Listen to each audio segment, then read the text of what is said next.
Happy Saturday! Yes, this is caffeine.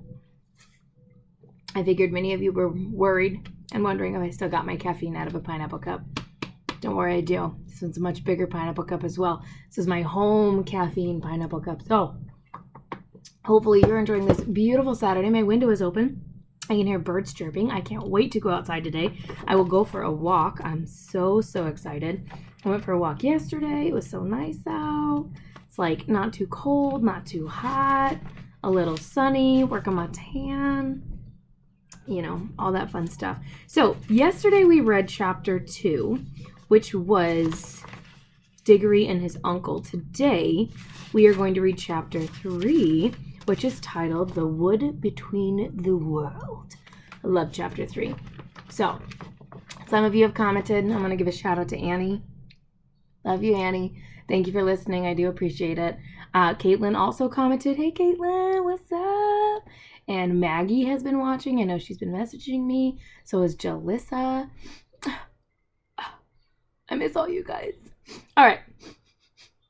Chapter 3, The Wood Between the Worlds. Now, if you have been in 5th grade and you are currently in 5th grade, and you've been listening to the books, this is the chapter that we stopped in.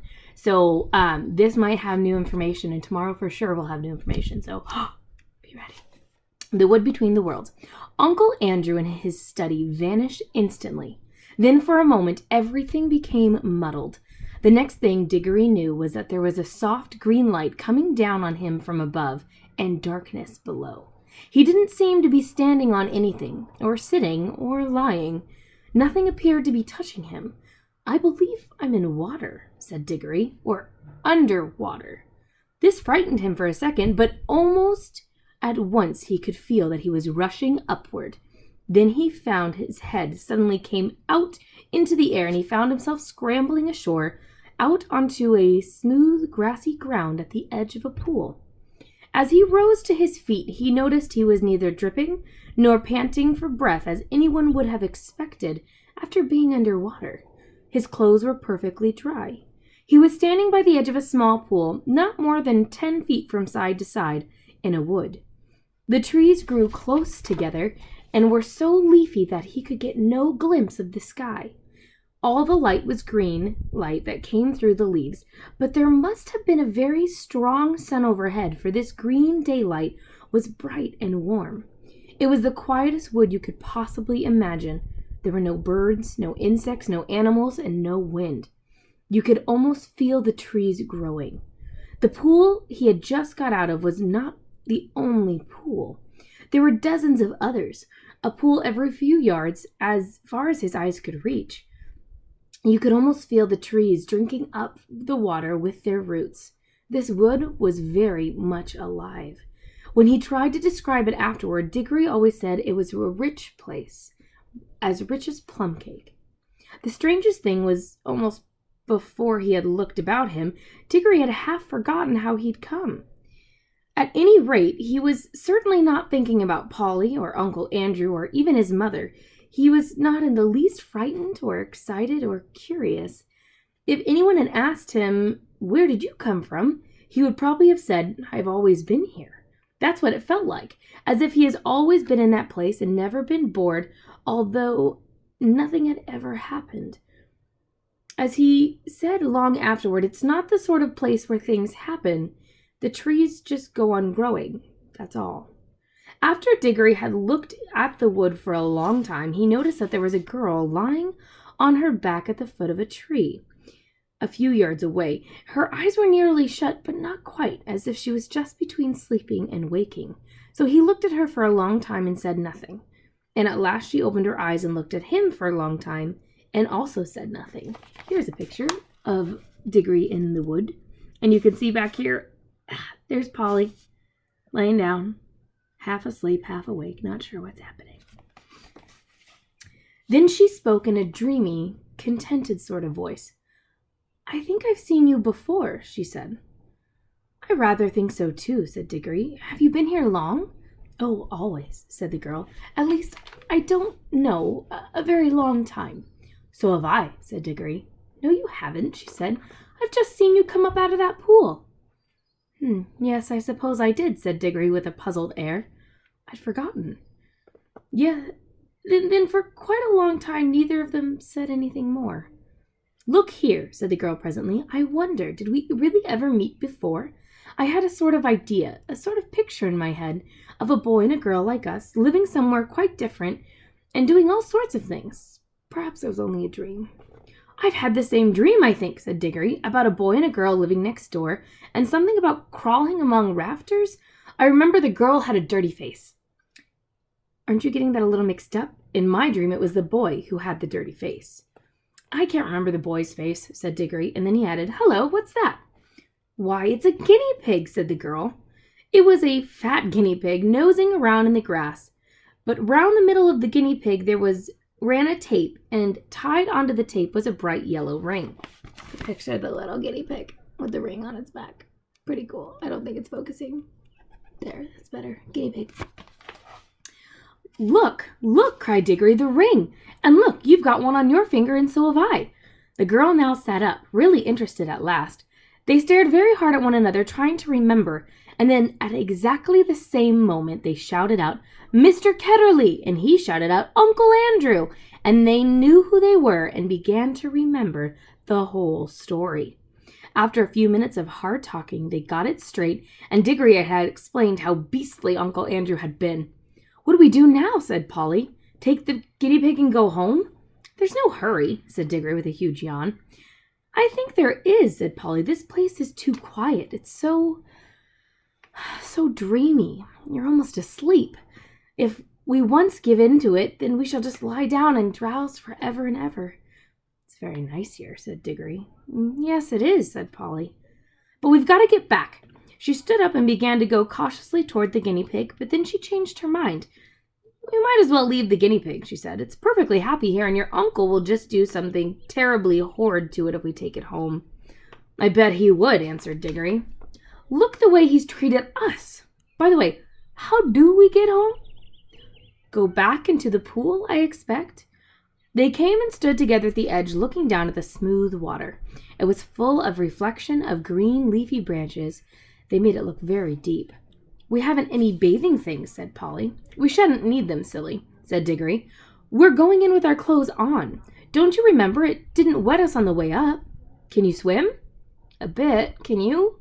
Oh, not much. I don't think we shall need to swim, said Diggory. We want to go down, don't we? Neither of them liked the idea of jumping into the pool, but neither of them said so to the other. They took hands and said 1, 2, 3, go, and jumped. There was a great splash, and of course they closed their eyes. But when they opened them again, they found that they were still standing, hand in hand, in the green wood, hardly up to their ankles in water. The pool was apparently only a couple of inches deep. They splashed back onto dry ground. What on earth's going on? Said Polly in a frightened voice, but not quite so frightened as you might expect, because it is really hard to feel frightened in the wood. This place is too peaceful. Oh, I know, said Diggory. Of course it won't work. We're still wearing our yellow rings. They're for the outward journey, you know. The green ones take you home. We must change rings. Have you got pockets? Good. Put your yellow ring in your left. I've got 2 greens. Here's one for you. And they put their green rings on and came back to the pool. But before they tried another jump, Diggory gave a long, oh. What's the matter? Said Polly. I've just had a wonderful idea, said Diggory. What are the other pools? How do you mean? Why, if you can get back to your own world by jumping into this pool, mightn't we get somewhere else by jumping into one of the others? Supposing there was a world at the bottom of every pool. But I thought we were already in your Uncle Andrew's other world or other place or whatever he called it. Didn't you say, oh, bother Uncle Andrew, interrupted Diggory. I don't believe he knows anything about it. He had never had the pluck to come here himself. He only talked of one other world, but suppose there are dozens. You mean this wood might be only one of them?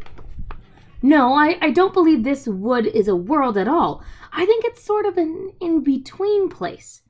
Polly looked puzzled. Don't you see? Said Diggory. No, do listen. Think of the tunnel under the slates at home. It is in a room in any of the houses. Now, in a way, isn't it really part of the houses? But once you're in the tunnel, you can go along it and come out in any of the houses in the row. Mightn't this wood be the same? A place that isn't any of the worlds, but once you found the place, you can now get to them all. Well, even if you can, began Polly, but Diggory went on as if he hadn't heard her. And of course, that explains everything, he said. That is why this place is so quiet and sleepy. Nothing ever happens here, like at home. It's in the houses that the people talk and do things and have meals. Nothing goes on in the in-between places, behind the walls and above the ceilings and under the floor, or in our own tunnel. But when you come out of our tunnel, you may find yourself in any house. I think we can get out of this place into jolly well anywhere. We don't need to jump back into the same pool we came up by, or at least not yet. The wood between the worlds, said Polly dreamily. Sounds rather nice. Come on, said Diggory. Which pool shall we try? Look here, said Polly. I'm not going to try any new pool until we've made sure that we can get back to the old one. We're not even sure if it will work yet. Yes, said Diggory. And get caught by Uncle Andrew and have our rings taken away before we have any fun? No, thanks. Couldn't we just go part of the way down into our own pool, said Polly. See if it works. Then if it does, we'll change rings and come back up again before we're really back in Mr. Ketterly's study. Can we go part of the way down? Well, it took time coming up. I suppose it might take a little time going down. Diggory made a rather fuss about agreeing to this, but he had to in the end because Polly absolutely refused to do any exploring in the new world until she made sure about getting back to the old one. She was quite as brave as he about some dangers, wasps, for instance, but she was not so interested in finding out things nobody had ever heard of before, for Diggory was the sort of person who wants to know everything, and when he grew up, he became the famous Professor Kirk, who comes into other books. After a good deal of arguing, they agreed to put on their green rings. Green for safety, said Diggory, so you can't help remembering which is which, and hold hands and jump. But as soon as they seemed to be getting back to Uncle Andrew's study, or even their own world, Polly was to shout, "Change!" and they would slip off their green rings and put on their yellows. Diggory wanted to be the one who shouted change, but Polly wouldn't agree. They put on the green rings, took hands, and once more shouted, 1, 2, 3, go! This time, it worked. It was very hard to tell you what it felt like, for everything happened so quickly. At first, there were bright lights moving about in a black sky. Diggory always thinks these were stars, and even swears that he saw Jupiter quite close enough to see its moon. But almost at once there were rows and rows of roofs and chimney pots about them, and they could see St. Paul's, and they knew they were looking at London. But you could see through the walls of all the houses. Then you could see Uncle Andrew, very vague and shadowy, but getting clearer and more solid looking all the time, just as if he were coming into focus. But before he became quite real, Polly shouted, "Change!" And they did change, and our world faded away like a dream, and the green light above grew stronger and stronger till their heads came out of the pool and they scrambled ashore while the light's like right in my face. I can't move. Okay, they're back on shore. Where was I? And there was the wood all about them. There's the light again. Come on, man. Oh, well. Green and bright still as ever. The whole thing had taken place in less than a minute. There, said Diggory. That's all right. Now for the adventure. Any pool will do. Come on, let's try that one. Stop, said Polly. Aren't we going to mark this pool? They stared at each other and turned quite red as they realized the dreadful thing that Diggory had just begun going to do. For there were any number of pools in the wood, and the pools all looked alike, and the trees were all alike. So if they had at once left behind the pool that led them to their own world without marking it, some sort of landmark, then the chances would have been 100 to 1 against ever finding it. Diggory's hand was shaking as he opened his penknife and cut a long strip of turf on the bank of the pool. The soil, which smelled really nice, was of a rich reddish brown and showed up well against the green. It's a good thing one of us has some sense, said Polly.